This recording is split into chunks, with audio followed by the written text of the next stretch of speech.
Today we have Dr. Michael Hartle on, and as you'll find in our conversation, Dr. Hartle has a very accomplished background as a chiropractic physician. He's a board-certified clinical nutritionist, certified chiropractic sports physician, a certified strength and conditioning specialist, an active release technique provider, and a strong first certified master instructor. But that's not all. He's also been a nationally ranked powerlifter. Found that you were a semi-pro football player, which I thought was interesting, a coach. It feels like he has done just about everything. So today's here to talk about some of those experiences, as well as his book, like I mentioned, Kettlebell Strength Training Anatomy. Excellent book, excellent resource. So again, thank you, welcome. Thank you so much for your time today. I do appreciate it. Thank you for having me. I'm honored. So I gave everyone a little bit of your background there to recognize some of your accomplishments, but I always think it's interesting to add even more context to the conversation. Could you tell us a little bit about how you got to this point? If I'm correct, it sounds like you maybe moved around a little bit when you were younger and had some other pretty unique experiences that led to where you are today. Yes, I'm the oldest of three kids. When I was younger, my dad, his last naval post was at Pearl Harbor, so we lived in Hawaii for 3 years. Moved back to the great state of Minnesota, where they have frozen white stuff known as snow. Back when I was almost 7, so I got to learn to love snow at that point. But yeah, so just a lot of schooling, and I enjoy school. I'm actually in my getting my PhD in exercise science in my 3rd year of doing that right now. So, wow, congrats there. Thank you. Appreciate that. And Michelle's very well adept at that, because Michelle, who works with you, because I started the book before I got the PhD, then I told her, I said, I want to get the PhD. So unfortunately, I delayed some of the release of the book, but the book is here now. It's released. It's ready to rock and roll. Kudos to you. Congrats for, I know from just knowing the process, that's a project in itself in writing a book and then getting a PhD on top of that. So congrats to you for sticking that out and getting all of that done. So like we said, you have been a power lifter. You've done your, share of training, obviously, especially with the primary barbell lifts. So I'll go ahead and ask the question, why kettlebells? Well, it was interesting because there used to be a magazine in the powerlifting world called Powerlifting USA, put out by Mike Lambert. And Pavel, who created or brought the kettlebells to the United States, he actually wrote some articles in there. So I never met the gentleman before, and so some of his articles were kind of like, okay, that's some interesting viewpoints. But here's this thing of a kettlebell with a handle. How can that do anything to me like plates on a barbell? So at the time, I still stuck with powerlifting. When I retired from powerlifting in the end of 2005. There was actually back up a few years. I went to Minneapolis in 2004 for the NSCA National Convention, and that's where I was from. So I brought my kids up there with me, and I went to the convention, and in there was Dragon Door, which is who Pavel was working with at the time, and they had a booth. And so Pavel was there, introduced myself. We talked for a few minutes, and then I bought a few kettlebells, and I put them in the car, brought them home, and they gathered dust for a couple of years. And they were very good, bookways and everything else. They weighed things down. So, but 2006, Pavel invited me to come to the kettlebell certification, which I did. And it was interesting because prior to that, my best back squat was 705. It was a good squat. But here I'm using double 24 kilos, which is about 106 pounds total. So not a whole lot of weight, but doing different things with it. And my body was definitely, I could tell I had done something that weekend. Okay. So I started to pursue as far as that, and then he made me a team leader, made me a senior instructor, then created his own organization called Strong First, where I'm at right now. I'm one of the masters in the world. I think there's 16 of us. Okay. But again, so it was definitely a process with that. Throughout that process, Pavel even said to me one time, he said, Doc, I think you need to write a book. But this is 15 years ago. So when I just saw him this last weekend in Phoenix at the Strong First Leadership meeting, I handed him a book and even autographed it for him. I said, Pavel, thank you for your support. He also wrote the foreword for the book, so he was nice enough to do that. So, but that's kind of how I got involved with kettlebells. And so when I stopped powerlifting and started using kettlebells with barbell training to enhance my football training, because I went from a sport which basically you didn't move your feet. Once your feet were set, that's when you did the squat, the deadlift, the bench press, things like that. When I went to football, I had to go from basically doing a lift that would take maybe 10 seconds to playing 3+ hours of football out in the summer heat. So I had to develop my strength endurance, which at the time I was very strong, but not much strength endurance. And so the kettlebells added to that. I also changed up my barbell training, did a lot of outside speed stuff, conditioning stuff in the track and the grass. So all these different things, turned me into a good football player to basically not only play the game, but then I had no injuries. I sprained my left ankle, I think, once during the 10 years of playing football, and that's the only injury I had. So. Okay. I'm sure you probably heard this story too. I remember, I think it was 2016. As a trainer, I'm sure you too. I was pretty excited to hear the story about the Indianapolis Colts kind of introducing Turkish get-ups to their training, and it seemed like, from reading the story, it sounded like, that was something brand new to a lot of those athletes. But it seemed like they were able to buy in quite a bit into, incorporating kettlebells a little more into their training. How have you seen kettlebells kind of evolve over the years and maybe be a little more accepted as a modality in training like that? Well, it's interesting because if you learn how to use, it's like any other type of equipment, whether it be barbell, dumbbell, kettlebell, body weight, if you're doing it properly with good technique, you'll be able to enhance your training down the road and increase your performance as a human being. There was a former master instructor in our organization called Jeff O'Connor. I remember him telling me many years ago, he gave his kids, his football players down in Oklahoma, swings and get-ups. Yeah. That's all he had them do. And so we had swing, which is what we call a ballistic or a dynamic, where the kettlebell keeps moving. The get-up is more of a grind exercise where you're kind of pushing through it. And those two exercises gave his kids a lot of the basic strength they needed to be able to do to get on the field and operate as far as football players, regardless if they're a defensive lineman or a running back or whatever position they played with that. Obviously, there's other exercises besides the swings and get-up. Powell wrote a book called Simple and Sinister. He talks about that, quite a bit. But again, using kettlebells is another tool in my toolbox with my students and my clients and my patients to be able to get strong and healthy so that they can become more resilient for life in general, regardless if they're a competitive athlete or they're just doing mom and dad stuff or they're a grandfather who wants to pick up his granddaughter. So I know you mentioned in the book, and maybe this can relate to what you just said, that when you started using kettlebells, it actually helped your bench press, it helped your deadlift. And for people maybe not as familiar, they might think that, using kettlebells would contradict that and maybe set you back a little bit if you're not practicing like a barbell bench press every day. So how did that really help you improve in those areas?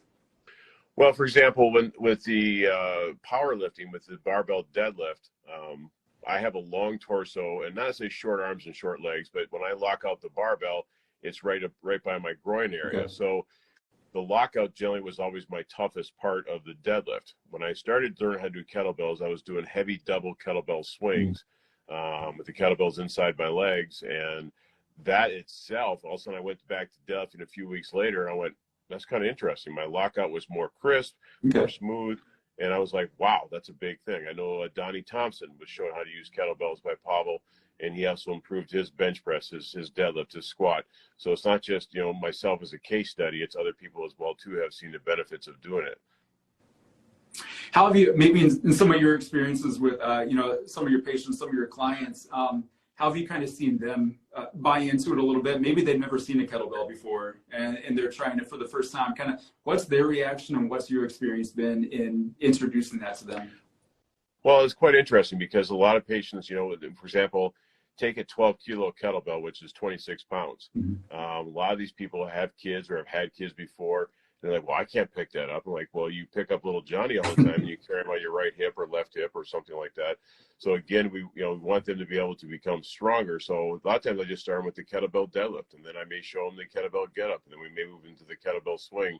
But these are different exercises. One beautiful thing about the kettlebells is that the ease of selecting the bell. So when I do barbell squats, I put a plate on, I do a barbell squat, I take plates on and off. So it's a little bit more time intensive with that. But kettlebells, boom, you just pick it up and you go. As long as you use good form picking it up, but still, we want to be able to do that. But again, it's much easier to be able to switch in a rehab setting, we have rehab at my office here. So we have patients use kettlebell deadlifts all the time. It's one of the best exercises because it teaches you total body tension, and it gets your lats involved, your abs, your hamstrings, move into the swing, even such more advanced exercise like a single leg deadlift. Okay. That's a good exercise when someone has progressed enough to be able to do it, to help teach not only balance, but also mobility. So all the different exercises are fantastic. I think what you said there kind of relates to, I know also in the book you mentioned a commercial, I've seen it too, about the grandpa kind of using a kettlebell, kind of working out in his gym with the whole goal of being able to lift up his grandkid. So I'm sure you see that quite a bit with your patients. You know, kettlebells really kind of mimic real life situations. Oh yeah. I mean, like I said, it's a cannonball with a handle on, so it's a very compact, dense piece of equipment that is very, very used with a lot of different people. But that Super Bowl commercial, that's where I saw that. I was like, hey, that's pretty cool, you know, because he was out in his garage in the wintertime, he had his jackets on, and he was picking up a kettlebell so he can learn how to pick up his granddaughter or have the strength to pick her up. Right. And again, he was making himself, in a sense, more resilient to be able to do that. He wasn't trying to play football or play tennis or do any other kind of sport. He just wanted to pick up one of his grandchildren, and he was able to do that through the commercial. Obviously, we know commercials are media and all that stuff, but right. that holds true in life too. I think that speaks to one of the other points I wanted to ask you about is the whole versatility of using kettlebells. I know a personal example here. I have a place I like to go on vacation within driving distance, but I don't want to miss out on my workouts. So one of the things I make sure to pack in the car is I'll throw in a kettlebell that I know I can use for multiple exercises. So I guess, could you speak to that at all on how you could use minimal equipment essentially to get in a pretty good workout?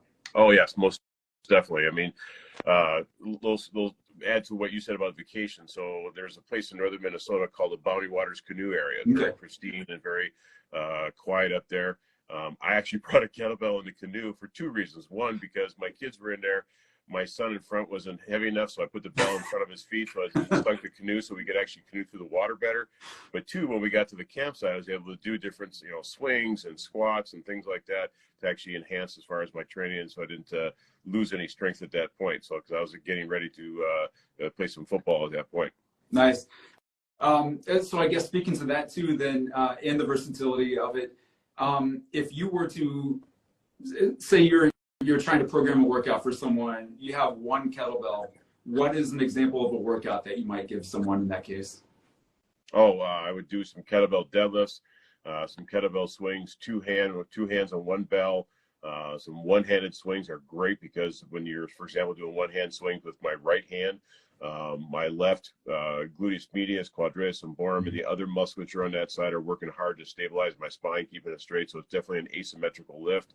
I would do some get-ups, even some either goblet squats or even some single kettlebell front squat, even some presses. Presses would be fantastic. And of course, we got the grand exercise, the kettlebell snatch. Now, a kettlebell snatch, I will caution, make sure you can do all the other exercises first before you attempt doing the kettlebell snatch, because it is a more dynamic lift. Once you know how to use it, it really helps you strong. Because I would not tell someone who's never run before, we're going to get you ready for a marathon. Okay, we're not going to quite do that. We're going to get you built up to that point. Same thing with the kettlebell snatch. But those are some exercises that are fantastic, very easy to do. I have one patient, he bought a 4 foot by 6 foot rubber mat, put it on his gym, and that is a garage floor as a gym. And that's what he trains on. So he does all his kettlebell stuff on that 4 foot by 6 foot piece of mat, and he does a great workout. Awesome. Yeah, and pretty much everything you just mentioned and more is going to be in this book. Again, if you guys haven't got your copy, definitely pick it up. Just for example, here's the Get Up Press right in the book there. I love that it obviously has an anatomical illustration so you can see exactly what muscles you're working in that. It has, I like your rating system, kind of gauging like the difficulty of the exercise. So very descriptive, step by step on how to do every exercise that's in this book. So if you haven't got your copy yet, definitely go ahead and check it out. I know that you're on a little bit of a time frame. You're a very busy guy, so I want to be respectful of that. I got about 5 more minutes, if you don't mind. Okay, all right, that sounds good then. So I guess then, what are some of your favorite exercises that you would do in one of your own workouts with the kettlebell? I like doing a lot of kettlebell front squats, double kettlebell front squats, double kettlebell swings. I even wrote in the book here that as far as doing the swings on the outside of the leg. So, for example, let's say you do a suitcase deadlift, which is basically where you just have weight in one hand. Again, when you're looking at a mirror, try to keep your spine nice and straight because, again, it's asymmetrical loading, which does help our body because a lot of times we're in situations where all of a sudden you got to reach for something and you're not quite loaded properly. You can get hurt or be strong and not get hurt. The other thing I like to do too, as far as heavy get-ups, I like doing heavy get-ups because they're fantastic. There was one point we went to I'm also FMS certified, which is functional movement screen, and we came back from that. So actually, I went back in my gym and I started doing get-ups with the shoe, which is in the book. And it was funny because I was sweating more doing the shoe than doing with a kettlebell. Even though it's not technically a kettlebell exercise, but it's working up to that exercise for beginners. Sure. But it was interesting. One of my staff members came in my gym and said, "Dr. Mike, are you okay?" And I said, "Yeah, why do you ask?" He says, "Well, last week you were doing get-ups with the 40 kilo, but now you're doing get-ups with a shoe. I didn't know if you were injured." I said, "No, I'm just regrooving my form and patterns and all that stuff." So it definitely is an interesting movement there. But those are probably my favorites. I love the kettlebell snatch. It's a great exercise. Again, please, spend time learning the other exercises first before you move to the kettlebell snatch. But once you get to it and do it properly, what it does for your body is fantastic. What would you say the learning curve would be on that kettlebell snatch? Like, what are some progressions that you could use for someone who's maybe never done it before? Well, first off, I want you to learn how to tense your body properly. So doing the kettlebell deadlift is, in my opinion, the number one exercise everyone should be doing to get started. Learn how to do the kettlebell swing because the way you move your hips in a dynamic fashion is very similar to the kettlebell snatch. You can then move into the kettlebell clean. Now, a lot of people, the clean is, in my opinion, a method to the madness. We're moving you in a direction. So if I want to do a kettlebell press, I have to do a kettlebell swing turned into a clean to get it in the rack position to be able to press the kettlebell. So a lot of times people use a clean just kind of as a bridge to get somewhere. It's also an exercise by itself too. But once you get to kettlebell clean, then that's probably the final frontier before you actually start doing the kettlebell snatch, because both the kettlebell clean and the kettlebell snatch are vertical projections of force, whereas a kettlebell swing is more of a horizontal projection of force. Okay, and I guess what are your main highlights from the book that you would pull? What has impressed you most about the production of this book, or that the most important aspects of the book that you would encourage someone to read? It's interesting because every chapter has its own good parts to it. The other thing that's interesting too is near the end of the book, I have a chapter about carries. A lot of people don't know what carries are. People who grew up on farms used to carry buckets of chop to the animals and stuff like that. They would understand that part because they would carry 5-gallon buckets of slop for the animals. So again, they would understand that. But again, the carries are fantastic. The mobility is actually pretty good. One of the exercises that I like to do quite a bit is a Cossack squat stretch, and it's an exercise and a stretch mobility all together there. But it does teach you dynamic movement and also have some good balance aspect. The other thing is a single leg kettlebell deadlift. That's a great exercise. Obviously, you have to have some proficiency as far as in the double kettlebell or single kettlebell deadlift and double kettlebell deadlift. But the single kettlebell deadlift, single leg is actually fantastic. Okay. I guess to kind of wrap it up then, how can people follow all the great things that you're doing? And I guess anything else that you would want to include to kind of wrap it up today? Well, I'm on Instagram as we are right now at Dr. Michael Hartle. I also have a page called Advanced Strength and Speed Strategies, ADV period, Strength and Speed Strategies. Also, my clinic is ChiroPower. Facebook, Twitter, pretty much everywhere with that. You should be able to have no problem finding me if you need to ask questions or want to talk or whatever. Okay. Awesome. Again, Kettlebell Strength Training Anatomy. I highly encourage you to pick it up. It's great for beginners or advanced exercisers. I mean, regardless of where you are in your fitness journey, you're going to find something that will benefit you, and you're going to learn something from it for sure. So again, thank you so much for your time. I definitely appreciate taking time out of your day, and I will see you later on. All right. Talk to you later.